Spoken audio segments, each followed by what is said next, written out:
Welcome to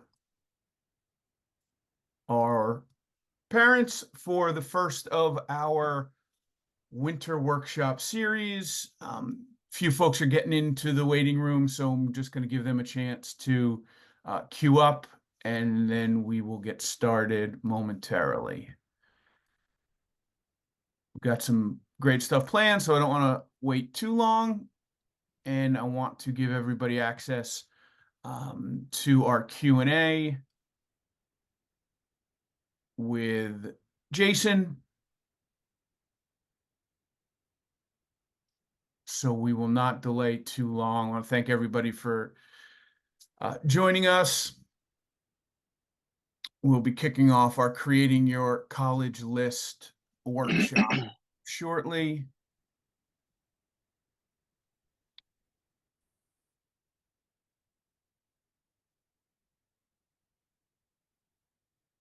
And as I was mentioning to Jason, this is pretty exciting stuff for not only us as an organization, but for me personally. We tend not to delve too deeply into the traditional quote unquote college prep activities, just because that's not our expertise, and we want to stay in our lane. But when we have the opportunity to partner with folks like Livius Prep and Jason Breitkopf, we certainly take advantage of it. So, again, welcome everybody. We'll get started. My name is Matt DeSantis. I'm the founder of the Teen Think Tank Project, and this evening is the first in our Winter Parent Workshop series, Creating Your College List, with Jason Breitkopf from Livius Prep. Teen Think Tank Project works with high potential teens. And I actually see a couple of the parents of a few of our alumni in the workshop tonight. So I appreciate both our current, past, and future students, parents coming into the program. Those parents will attest. The students we work with are high potential. They are bright. They're high achieving. They are college bound. 100% of our alumni have gone on to matriculate at a four-year university of their choosing. And while we certainly prepare our students for college and their academic journey, we are not a college prep service. We model our curriculum after college level curriculum, but we don't have any experience with college admission counseling. We develop academic skills, but things like standardized test prep, it's just not our thing. So that's why we have partners like Livius Prep. They are in a position to help our alumni maximize their potential in a way that we can. So for the next 30 to 40 minutes, we are going to discuss one of the most fundamental aspects of the college prep process, and that's creating your college list. And to help us do that, I'd like to welcome Jason Breitkopf, who is the Director of Academics and College Counseling at the aforementioned Livius Prep. It's one of the nation's leading college prep service providers. They've got over 1 million tutoring hours, 2,500 Ivy League acceptance, 1,000 perfect SAT scores. The list goes on and on.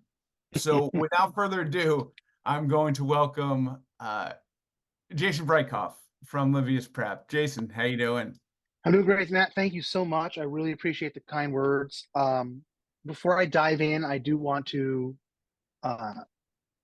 introduce myself a little bit. I mean, I've gotten a really great introduction from Matt, but I want to say a little bit more about who we are and what we do. Livius Prep is a academic tutoring, test prep, and college counseling company. So we basically, we're here to help kindergarten to college. And what we do with academic tutoring is we'll work on things like, advanced placement. My kid has a really tough AP class. Can you help? Yes. We've got physics, biology, calculus, English history tutors who can help a student do an AP class, um, all the way gone down to elementary students looking for that little edge to get ahead, or post-pandemic to do a little catch up and feel a little more comfortable going into that next grade level. We do test prep. We help students prepare for the standardized tests like SAT and ACT for college admissions, and for students applying to private high schools, those tests, SSAT, ISCE, etc. We also have launched graduate school programs, the GRE and GMAT, for college students and college graduates who are looking to go to graduate school. And we're working on and will hopefully soon launch programs for LSAT and eventually MCAT. And then when it comes to college counseling, we will work with a student who is a senior. Absolutely. They just need a little help filling out that application, writing that last draft of the essay, filling out the FAFSA, applying for scholarships. But we really love when we get to work with a student earlier in the process, junior year, sophomore year, freshman year, to do a lot of those things that help set themselves up for a very successful college application process, which is course selection. What classes should I take in high school? How do I take the classes that prepare me for AP classes? Where should I challenge myself, and where should I say, that's not my area of expertise? I'm going to take a little, more relaxed attack on that subject, where I'm going to challenge myself on that subject. Helping yourself pick out your volunteering hours, what to do with that, summer or after school jobs, how to find the one that really fits with what I'm hoping to accomplish. As obviously extracurriculars, whether it's sports or arts or etc. So for us, the college counseling program is not just about walking a student through the application in August through November of senior year. That's kind of the end of the process. And that leads me into what is one of my favorite parts of the college application process, which often happens, depending on the student and their ambition, anywhere from mid-sophomore year through the summer leading up to senior year. It's not even the part of the applying, it's building your college list. Now, I'm what we call a college coach. Even though I'm the director of academics, meaning I lead our tutoring and college counseling team, I used to be a tutor. I used to do tutoring. That was my job. I ran tutoring centers for a bunch of different companies before I came to Livius. Thankfully, I really love it here. But I've tutored math through pre-calculus, English, history, writing. And one of the things I've always loved doing is what we call college coaching. Primarily, I worked with students on the essay, and that's kind of got me into helping them figure out what college they want to go to, filling out the application. When you work with our college counselors, they have that advanced degree in that. They have decades of experience. They're even better than me. That's what I'm saying about our college counselors, even better than me. But that being said, building the college list is one of my favorite parts of the process. So I put together a little PowerPoint. I know PowerPoints can be boring, and sometimes they can be overwhelming if there's too much text. So I try to keep mine simple as conversation starters. So I'm going to share my screen here. I'm going to move all your lovely faces right here to the middle, so I'm looking at you and not looking off to the side. All right, so we're going to talk about building your college list, creating your college list. And as I said, a student can legitimately start doing this as early as sophomore year. And the latest you should be working on building the list is leading up to the beginning of senior year. Once senior year has begun, what we tell our students is you should have your list built, because senior year is about filling out the applications, right? So if you're going to fill out applications, you should know to whom you're filling out these applications, or for whom you're filling out these applications. So a lot of students go into senior year and they haven't really decided where they're applying. And we really want students to say, I know where I'm applying. I've spent all this time thinking about it. I've done all the work. Now that it's senior year, it's time to just fill out the applications.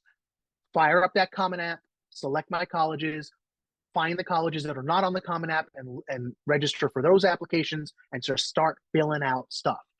Just start submitting stuff, right? So we're hoping that students will be done with the college search process and that building of that college list when they're a senior. They should do this at the latest during sophomore year. And for ambitious students, and it sounds like the students who are going to do something like Teen Think Tank Project are your more ambitious students. And I don't mean ambitious in a negative way. Like, often the word ambition takes on a negative connotation. For us, that means a student who is excited about academics, excited about learning, excited about, preparing for and taking that college journey, and excited about challenging themselves academically, right? That's what ambition means to me in this context, is a student who is really sure of themselves and knows what they want to get out of this experience. So that's what I mean by that. And we love working with ambitious students because they're self-motivated, they're self-driving, and they're not being told what to do. They're telling us what they want to do. So I think that's the best way to look at it. So let's think about applying to college. Now, I am of a certain age. I like to joke that I am bald years old. So I applied to college in the 20th century. So it was a while ago.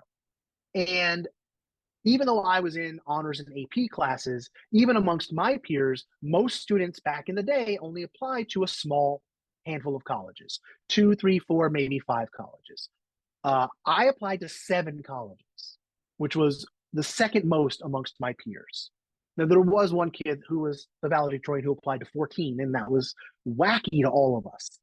But nowadays, what we're seeing pretty much across the board, corner of the country to corner of the country, all different communities, is students apply to between 7 and 10 colleges on average.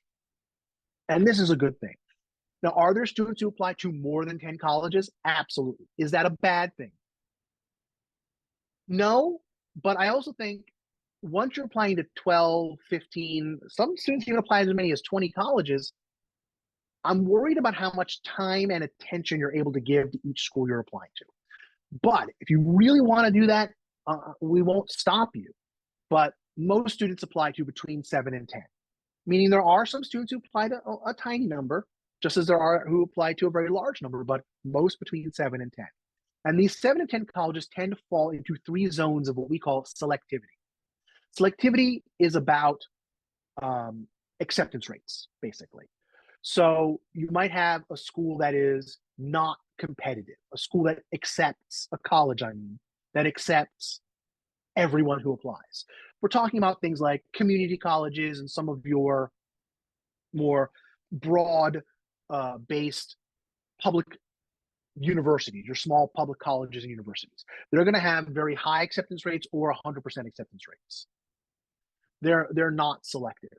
Then you have schools that are somewhat competitive with acceptance rates between 50 and 90%. They do turn some students down, but they will accept the vast majority of students. Again, this is primarily public universities because they're there to educate students, but also some small liberal arts colleges or private universities. Then you have highly competitive schools that have acceptance rates below 50%, down to about 20%. They're very competitive because now over half of the students are getting turned down. And then you have selective schools, which are under 20%, and highly selective, which are under 10%. So a highly selective school, you probably heard of some of these, like your Ivy League schools, Harvard, Yale, Princeton, your Ivy League caliber schools, like your MITs, Caltechs, Stanford, Georgetown. They're all, Tufts, under 10%. Very difficult to get into.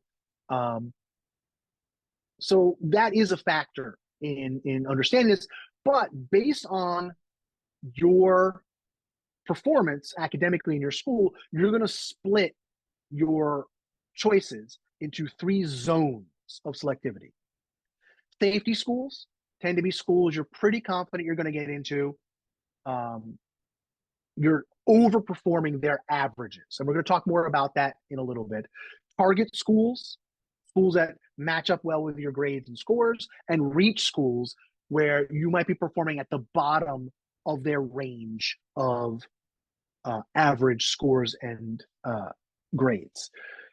So you do want to have kind of a different types. If all of the schools you pick are reach schools, there's a very good chance you might not get into any because they tend to have much lower acceptance rates.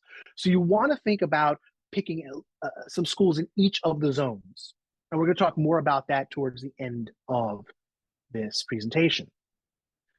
But regardless of whether you pick schools in the safety, target, or reach zones for yourself, you should pick schools that you care about, that are interesting to you, that ultimately you'd be thrilled to attend. Now, here's the big danger. We see this a lot with students. You ask a student, where are you interested in going to school? I want to go to Ohio State. That is my one school. I love it. I don't want to go anywhere else. Okay, great. Ohio State, great university. What happens if you don't get in? Okay. You know, Ohio State turns people down. They do. So what happens if you don't get in? And more importantly, especially for places that are large public universities, it doesn't always work out the way you expect. Like, let me give you a great example.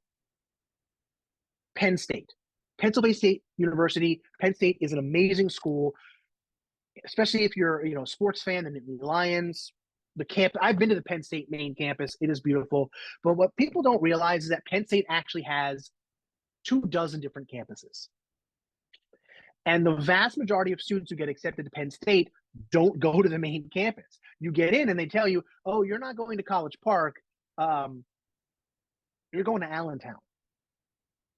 That's the one we sent you to, right? What if I don't want to be in Allentown? What if I don't want to be in Wilkes-Barre? Like, what if I want to be in College Park? Well, that's not the campus we assigned you to. So you don't want to just pick the one school. You want to find several schools that really interest you, that you would be thrilled to attend. And there's a couple different ways to find those schools that we're going to talk about in just a few minutes. And the way to figure out how can I find colleges that really excite me, really interest me, that I would be thrilled to attend, is students should start this process not by looking at colleges, but by looking at yourself. That's the number one thing, the number one factor in finding the right colleges for yourself. And I specifically use the plural there. You're going to find, because here's the little secret that most people, it's not a secret, it's just something that it's an overwhelming number that most people don't realize. There are over 3,000 four-year colleges in this country. 3,000. Over 3,000 four-year colleges. And they're of all different varieties and types. That includes technical universities, includes art schools and music schools, includes liberal arts colleges, giant research universities, state schools, private schools, Bible colleges, you name it. There's over 3,000 four-year colleges and over another 1,000 community colleges and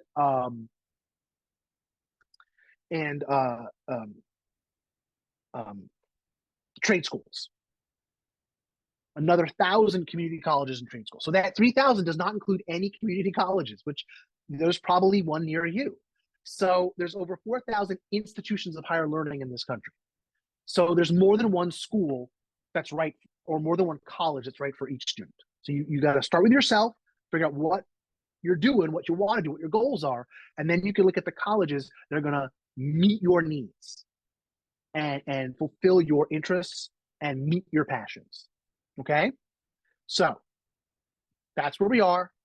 Let's look at the student. What are the student's needs? Well, your needs start with your passions. What do you, the student, and again, a lot of the people on here are the parents. You're the ones who care. You're the ones who are going to pay for college for your kids. You're the ones who are trying to do everything you can to help your student get into college. If there are any high school students on this call, great. Thank you for being here. Welcome. I want you to be here. I know this is being recorded. We're going to share the video. I'm sure Matt is going to share the video afterwards. How many of you think your kid is going to watch this? I know, personally, I have kids, and my older kid is a junior, and we're in the middle of this college search process, and we're having a great time. My kid's not going to watch this. My kid's not going to watch. So when I talk about the student in the third person, it's because I don't expect the students to see this. I expect you, the parents, to be the person watching this. So, what are your students' passions? What do they care most about? And obviously, sleep and food and video games, that's great. I'm talking about academically. I'm talking about in terms of extracurriculars. I'm talking about their community and culture. What do they care most about? So at Livius, we tend to look at a student's high school career um, in terms of academics, extracurriculars, and culture equally. And it may seem strange because everyone thinks, well, this is college, college is school. Colleges only care about your grades. And that is not true. Colleges care a great deal about your grades. That is not the only thing they care about.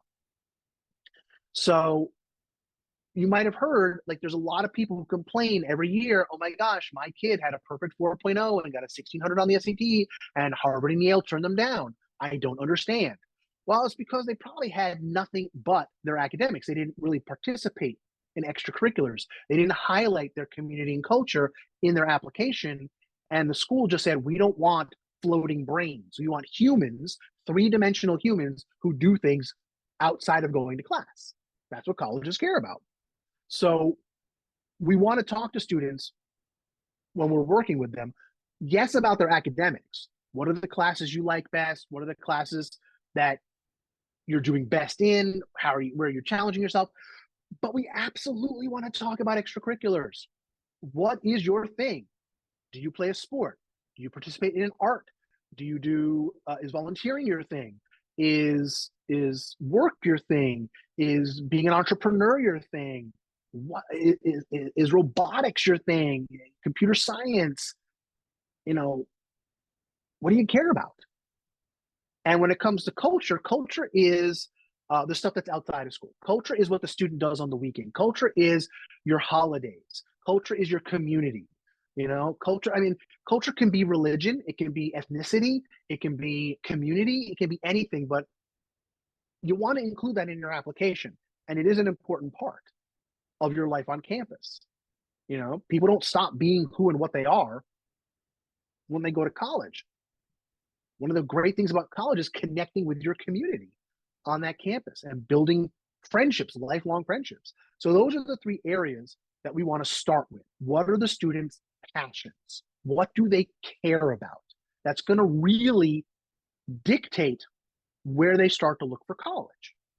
Secondly, what does a student require from college? What is an absolute must have? If a student has a particular need that is non negotiable, a Muslim student who wants to keep halal or a Jewish student who wants to keep kosher, that's a non negotiable. If the college doesn't have that, doesn't support that, it's going to be really hard to go there. If a student has a physical disability, the student is wheelchair bound or is deaf or blind, and the school does not support that, what's the point of going to that school? If a student has an IEP or 504 plan, well, I'm in Massachusetts, so if you don't know what a 504 plan, it's like an IEP, but um, less intense. If a student has an IEP because they have ADHD or they have executive function issues or they need extended time and the college doesn't support that, then that's not the right college for them, right? Absolute requirements exist. And it might not be something, you know, like that. It could be the student is a student athlete and they need to go to a college that supports their sport, right? Not every college supports every sport. Or they're in the arts and they need make sure that that program is there. If it's not there, then that's not it. If a student wants to be a certain major and that major isn't offered at a particular college, that's not the right college. There are certain requirements. What is the baseline? I have to have this or I can't go there. Secondly, what does the student want from college? You know, a lot of students, their only exposure to college is TV and movies or books, right? Popular media or pop culture. So, you know, they want to make sure that there's enough parties, but not too many parties. They want to make sure that they're, you know, they can have the club they want or, you know, play intramural sports or have a campus that looks like this or that. They want to be in the city. They want to be in the woods. They want to have a campus with no hills, campus with a lot of hills. Like, that's the stuff that makes it interesting and fun. That's what they want from their college experience, right? And then what is a student like? What are things that would make it more positive and pleasant? I want to live in dorms that have air conditioning and elevators. I don't want to live in some moldy 500-year-old building covered in ivy. Oh, I want to go to college close enough that I can continue my passion for skiing, which is not essential to the college experience, but I still want to be able to access it. I want to be at a college where I can get to the beach when it's warm out. All right, those are fun things that will enhance your college experience.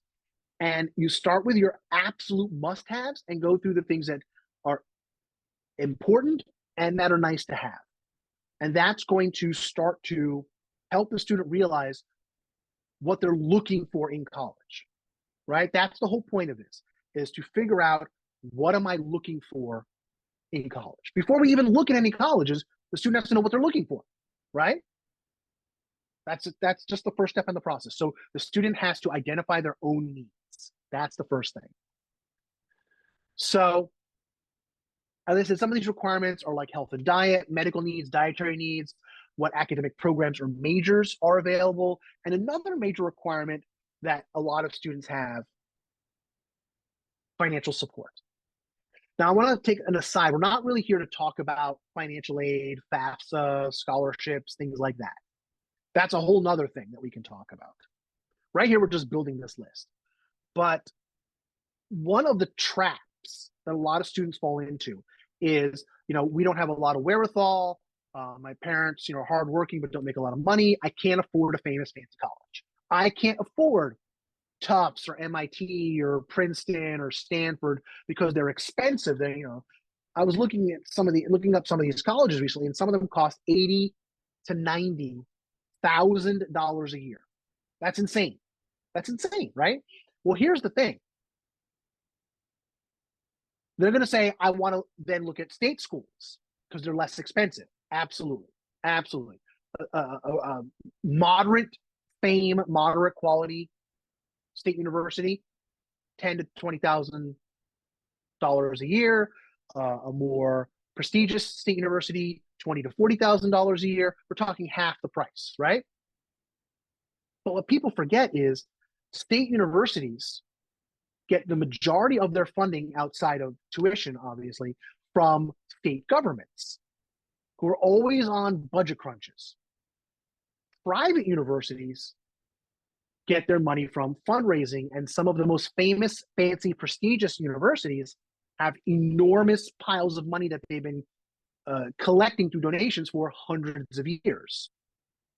That's called the endowment, and some of them have endowments in the billions.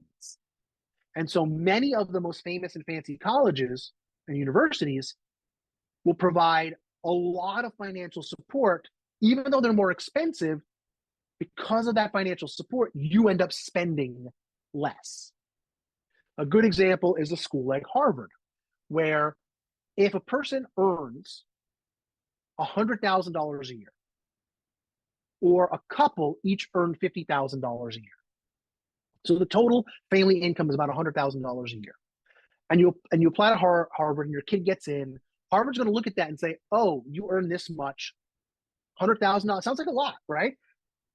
Harvard's going to offer you 94% approximately of your tuition, room and board, and fees covered from their financial aid fund and their scholarship fund.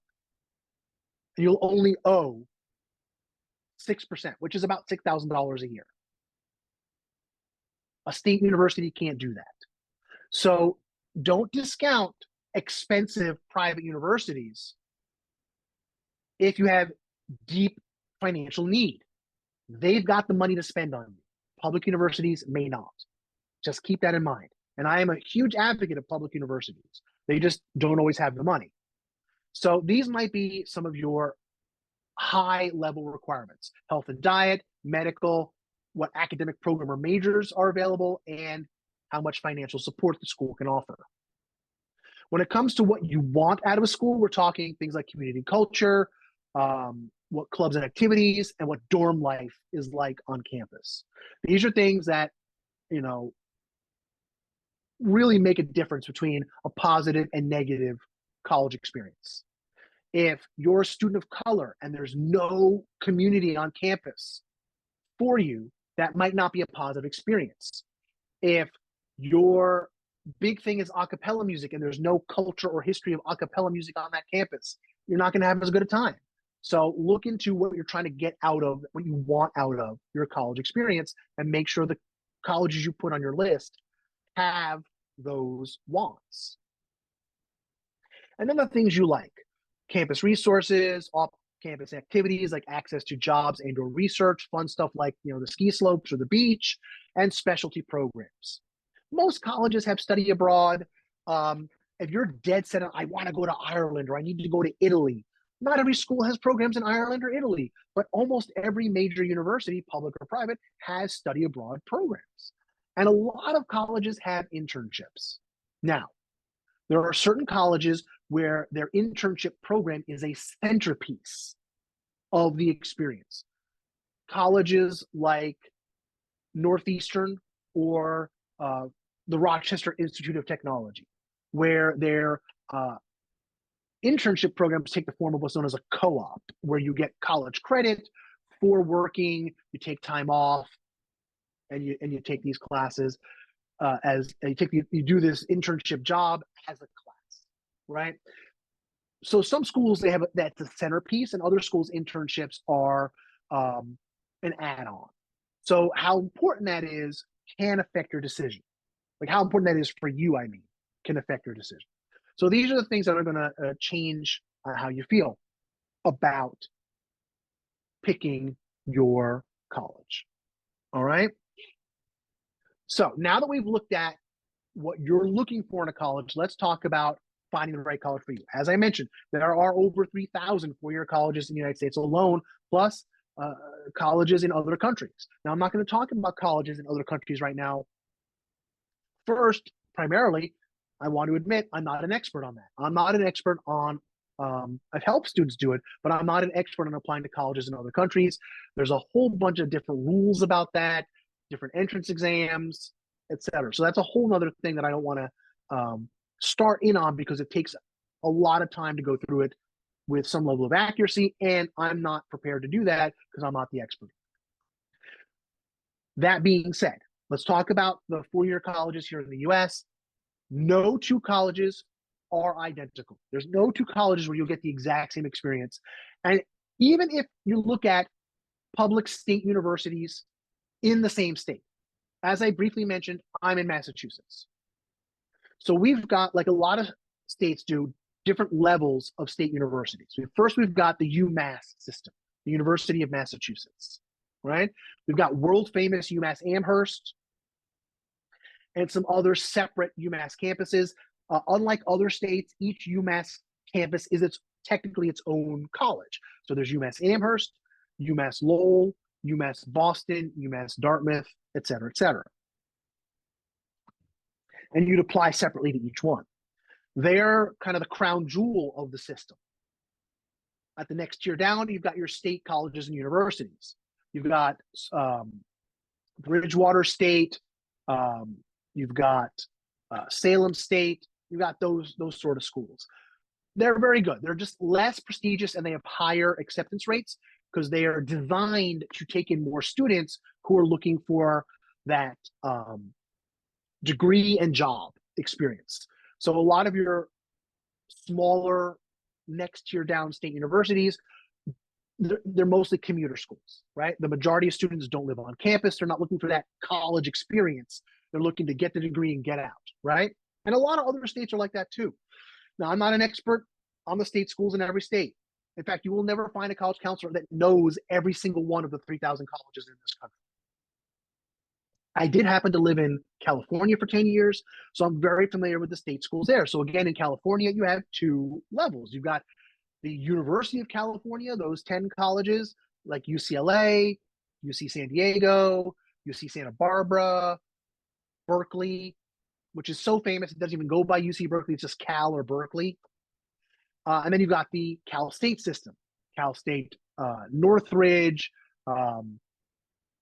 Cal State Los Angeles. You got Cal State San Bernardino. You got the Cal States are the next level down from the state universities. They're still great schools. There's still amazing things you can learn there. In my opinion, you can get a good education pretty much at any college in this country. A little anecdote here. The number of Americans and immigrants coming to the U.S. specifically to go to graduate school increased dramatically after the 1960s. And the number of people earning doctorates, PhDs, skyrocketed in the 60s and 70s. So much so that every college and university in this country had their pick of PhDs. And so you have brilliant, amazing people graduating who then couldn't get a job at Harvard or Yale because there's just too many PhDs for that tiny number of jobs. And so these brilliant, highly talented people went everywhere in the US. So any state or private college or university in the US, you look around, there's amazing, brilliant, highly trained doctorate people with doctorates who are great teachers. So you can get a good education anywhere.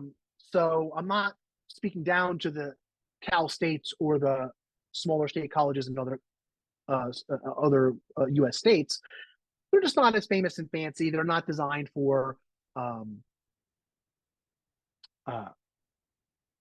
students living on campus. They're designed more as commuter schools. Okay. That being said, every college has its positives and negatives. Look, we've all heard of the Ivy League schools. We've all heard of, Princeton, Harvard, Yale, Penn, Dartmouth, Columbia, Cornell, Brown, etc. We've all heard of those schools. They're super famous, and they're not perfect. They're just not, right? There's no such thing as a perfect college. MIT and Caltech, great universities. Some of the best in the world, not perfect. All colleges have their positives and negatives. So I work with a lot of students who are interested in various different programs, and they're really great students, scoring really well in their standardized tests, great grades. And the one thing they're not, though, is competitive. They're not interested in highly competitive environments. It's just not their thing. Not everybody is a super competitive person. So my response is, then the Ivy Leagues and schools like the Ivy Leagues are probably not the right environment for you, right?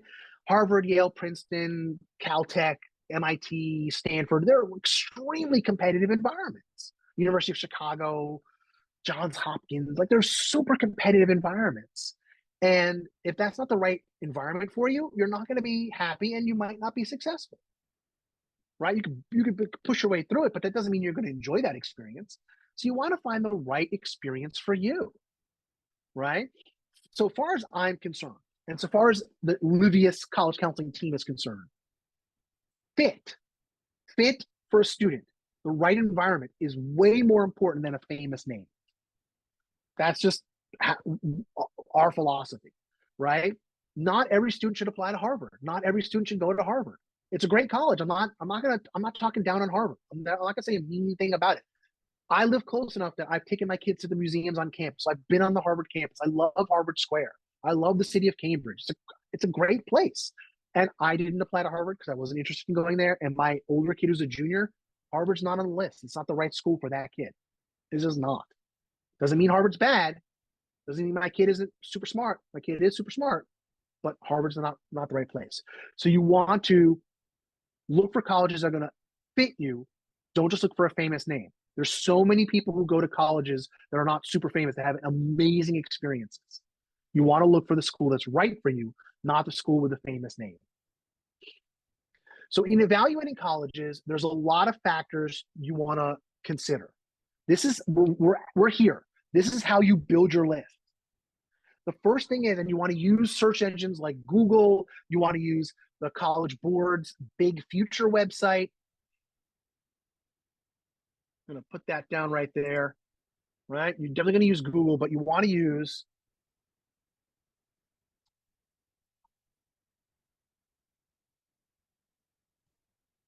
the Big Future website on College Board's website. You want to use niche or any other search engines, whatever you want to look for. But the first thing you're going to search for is academic program. what colleges have my major. Now, if the major your kid is interested in is biology, psychology, English, right? History, math, 99% of colleges and universities have those majors. Like those are the most common majors. So that's not going to be a limiting factor. But if your student is interested in something a little bit less historically common, like I worked with a student a couple of years ago, told me they wanted to be a geology major, right? They wanted to study geology. And so we looked up on Google colleges with a geology major, and it was 384 colleges. 384 out of 3,000. So that was, boom, the first limiting factor. Did a college have their major? Right? So the other thing is maybe you want to double major, right? My child, my 11th grader, wants to double major in computer science and studio art. There's a lot of colleges that have computer science. There's a lot of colleges that have studio art. But when you look for the overlap, it limited. There's a lot of great colleges that we just said, nope, nope, nope, because they don't have both majors. So start with that. Secondly, look at location. Where in the country do you want to be? As I said, I'm in Massachusetts. I'm in New England. I'm in College Land Central, right? So we have a lot of great colleges within 6 hours drive. And 6 hours from where I live is Rochester, New York. 6 hours from where I live is New Brunswick, New Jersey. So we can look, Rutgers, University of Rochester, Montreal, so that's McGill, and then Maine, and of course, all the rest of New England. And then once you kind of see, but some students want to be in California, they want to be in the South. A lot of students tell me they want to be in the Information Triangle in North Carolina, or they want to go to Florida, or they want to go to Texas, or they want to go to the Rockies, or they want to, Pacific Northwest. Great, that's where you should start diving in and looking at colleges in that area. And then once you're in a region of the country, you want to look at what sort of zone you want to be. And for me, the zone is urban, suburban, or rural. So obviously urban means in the city, and rural means in the woods. Suburban means in a small city or town just outside the big city. So full disclosure, I went to Brandeis University in Waltham, Massachusetts, which is 14 miles due west of Boston. And I had an amazing experience. I loved it. But one of the reasons I chose that school, that college, was it was not in the city of Boston, but I could access Boston easily. And there was a commuter rail train station on the edge of campus. So I could take the train directly into town. So that's a factor. What sort of environment do you want to be in? Next is size. How big of a college do you want to go to? I attended an enormous high school. There were 5,000 students in my high school. The average high school in the United States has between 1,000 and 1,200 students. So I went to an enormous high school. I wanted to go to a smaller college, right? I felt lost in how big my high school was. A lot of students go to really small high schools, and so they want to go to a really large university where there's a lot of options, right? There are colleges like Ohio State and University of Michigan where there's 100,000 students. There's 100,000 students who attend Penn State. Now, not all in the main campus, but they have 100,000 students. So you have a lot of options at a big university. There are 30,000 students at UMass Amherst. 30,000. 30,000. It's like a city, right? And so they have a gajillion majors and a gajillion programs and clubs and activities, and they don't just have dorms, they have quads full of dorms, different experiences. They have 7 cafeterias on campus, a 26-story tall library at UMass Amherst. You're not going to find that at a small college. So what size college do you want to go to? A more intimate experience or an experience with a lot more options? Next, you want to look at the culture of the school. And culture means a lot of things. There's a different experience going to a public university versus a private college. And private colleges are not like private high schools where it's kind of cliquey and just for rich people. Everybody goes to private colleges. Harvard, I went to Brandeis, there's a lot of schools that are private that it doesn't mean that it's a private school, right? But there is a different culture to a public university versus a private university. There's also whether or not you want to go somewhere with a religious affiliation. One of the best colleges in the country it was only a 10-minute drive from Brandeis. It was Boston College. But I never looked at Boston College seriously because it's a Catholic religious school and I'm not Catholic. So that just wasn't going to be the right environment for me. But there's a lot of students who choose Boston College just because of that. Also, communities. There's a lot of colleges and universities that have really lively and vibrant communities of all different kinds, like large and important Black student organizations, Indian student organizations, um, religious groups on campus. A lot of colleges really talk about their LGBTQ plus community on campus. So you want to look for schools that support your community. You also want to look at what amenities the colleges have. What are the dorms like? What are the dining facilities like? What are the options? Some colleges have 24-hour, convenience stores literally on campus. Others don't. Some schools are dry because they don't have graduate programs, so they don't have a lot of adults on campus. Most of the students are under 21. So you want to look at what the amenities are and see if they meet your requirements, wants or likes. And then look at the resources. What are the resources, both academic and non-academic, on campus? What is the student teacher ratio? How many classes are really tiny?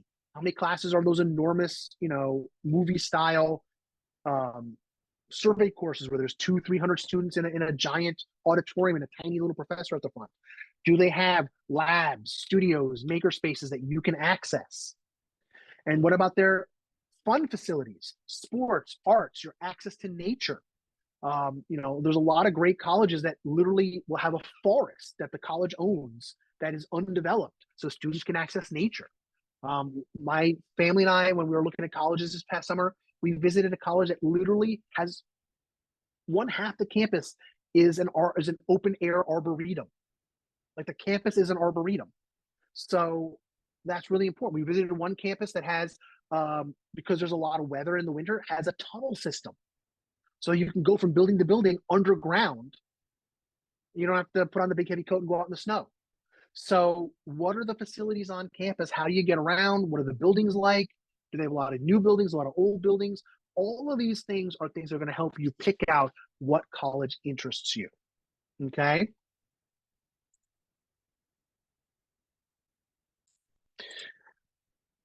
So let me give you a couple of quick examples.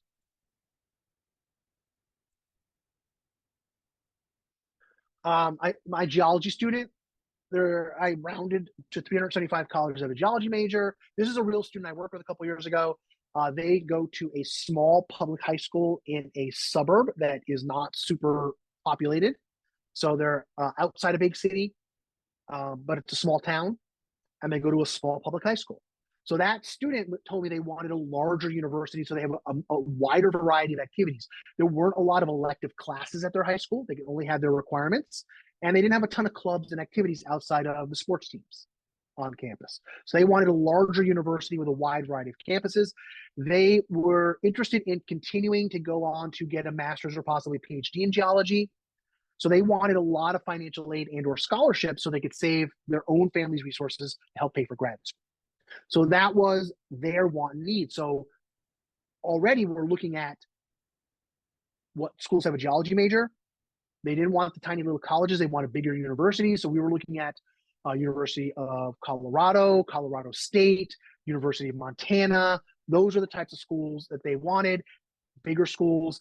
And schools in Colorado had more money than schools in Montana or the Dakotas, and schools in Texas also had a lot of money in those wealthier states to provide financial aid and scholarships. So that's where we ended up looking. Student B is basically my kid. Wants a double major in computer science and studio art. So they need a college that offers both majors. Any school that does not offer both majors, gone.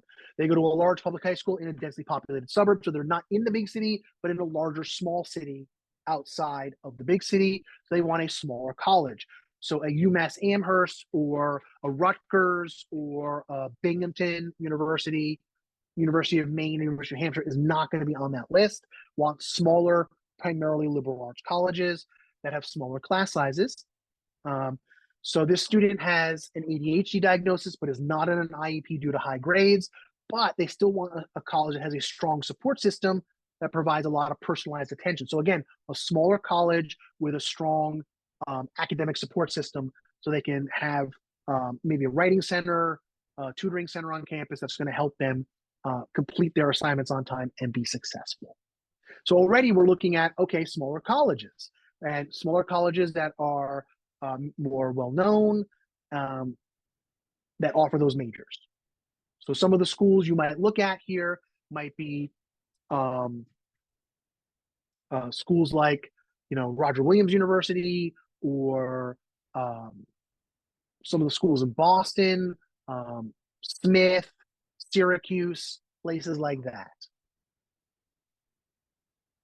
All right, so this is a student that this one is actually not based on a student I've worked with. This one's I just kind of made up. Student C is considering English and psychology majors, right? So because almost every college has an English and psychology major, that is not a limiting factor, right? So any school so far will be on the list.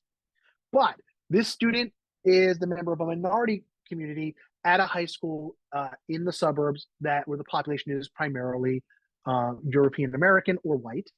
And so they want a college experience that's going to support their minority community, whatever that minority community is. So already now we're starting to knock off schools. So your large public universities might be a great choice if they have that support system of that community, but they might not be. This is an African American or Black student, they might look at an HBCU. If they were a student in the Muslim community, Jewish community, Indian community, they're going to look for colleges that have large, strong communities to support them. This student takes primarily honors and AP classes and is heavily involved in extracurriculars. So they want to continue that in college. So they need a strong academic environment. So they're looking at a slightly more prestigious college that has a lot of student-run activities. So again, this one here doesn't have as many limiting factors. So what's going to really help this student is that college visit process. So the last thing I want to do is revisit the finalizing your college list. So when you start building your college list, let it be big. Let it be big. If your initial list has 10, 20, 30 colleges on it that you're just looking at, that's when you're starting out as a sophomore, great, you should do that. But as you enter senior year, you should knock your college list down to those 7 to 10 colleges. 1 to 3 of those colleges should be safety schools, schools where you are overperforming the college's range of average GPA or test scores. These should be colleges that you would still be comfortable attending, even if it's a state school and I want to go to this private school. So you plan to transfer, you should at least go to some place where you'll be comfortable for at least that 1 year. You should never be in agony going to college, right? It shouldn't be a terrible experience. Your target schools, 3 to 5 target schools, colleges that align well with your GPA and test scores. Theoretically, your top preferred colleges should be in this zone of schools.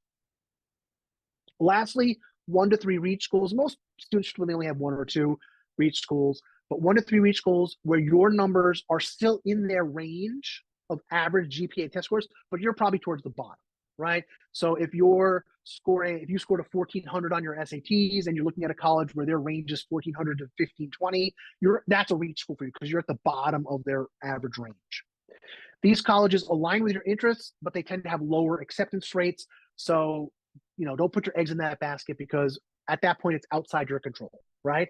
If a college has a 4% or 5% or 8% acceptance rate, doesn't matter how good you are sometimes. Sometimes it's just what they're looking for that year. It's outside your control. That way you don't beat yourself up. The target area is where your top colleges should normally be. All right, so that is my presentation. And if we have any questions, I am happy to answer them in the time we have remaining. Yeah, Jason, thank you. That's really awesome stuff. And our population has a variety of experiences when it comes to the college application process. Some of our students are multi-generational, come from families with multi-generational college grads. Some are first generation immigrants, and they will be the first member of their family to graduate high school, let alone go on to college.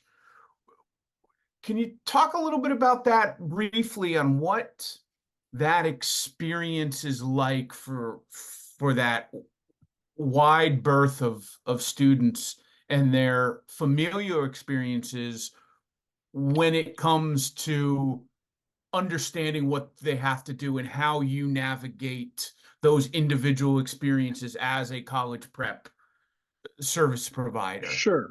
So you're specifically talking about like first generation college students? Yeah, Yeah. compared to Okay. the family that comes in and Right. they're sending their fourth child off to school. Sure.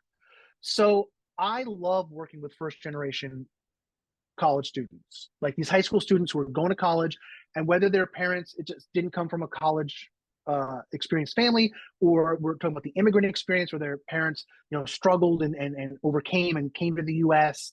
so that their student could have a better shot at life, that American dream sort of story. Um, the first generation college student is an amazing population. Full disclosure, my wife was a first generation college student. No one in her family had ever gone to college before. She was the first one in her family to ever go to college.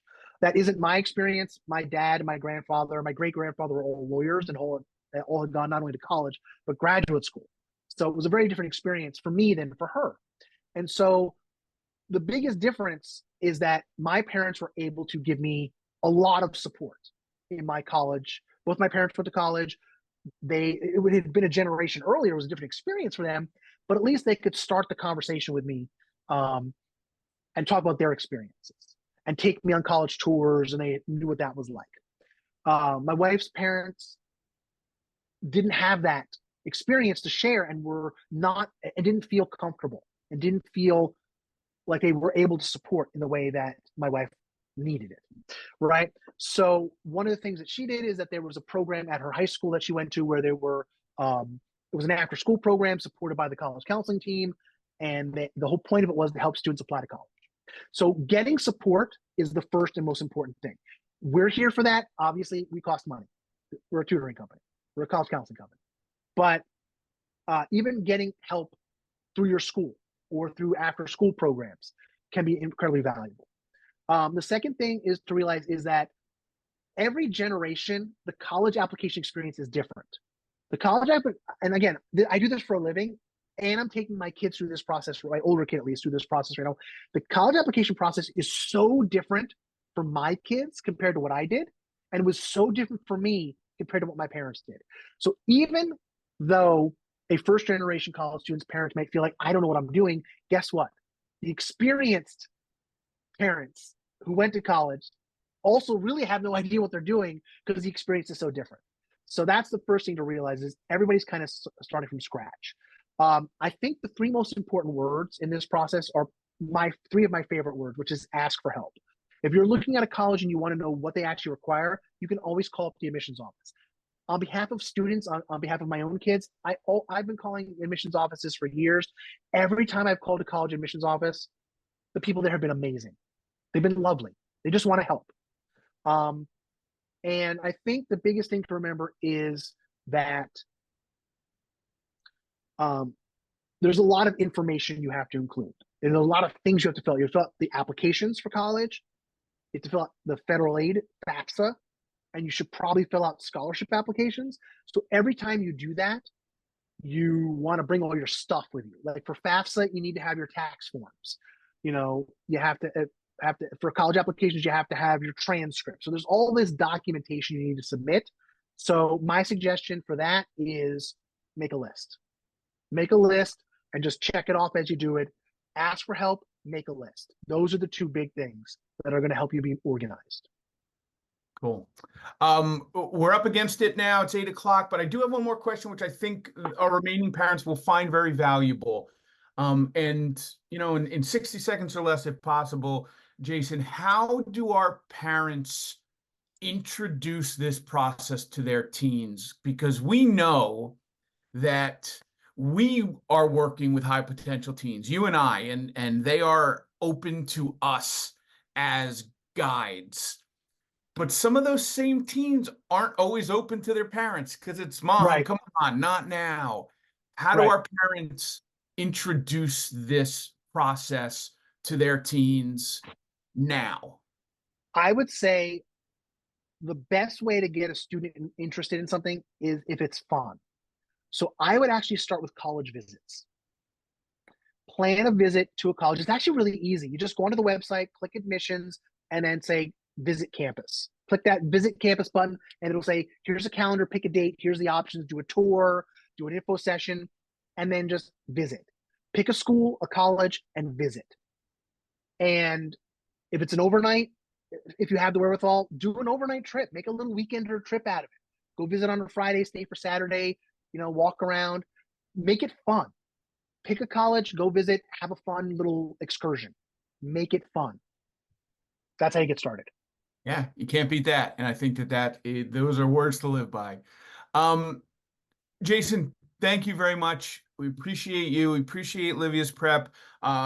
In the chat, I had shared some information that our parents can use at their discretion. Had provided them with a link to Livius Prep as well as a discount code that's good for a discount on individual SAT and ACT test prep and individualized college admission counseling services. But they offer a ton more than that. I would certainly check them out, and you will certainly not be disappointed in the partnership that they will begin and the relationship that they'll form with you and your folks, you and your children.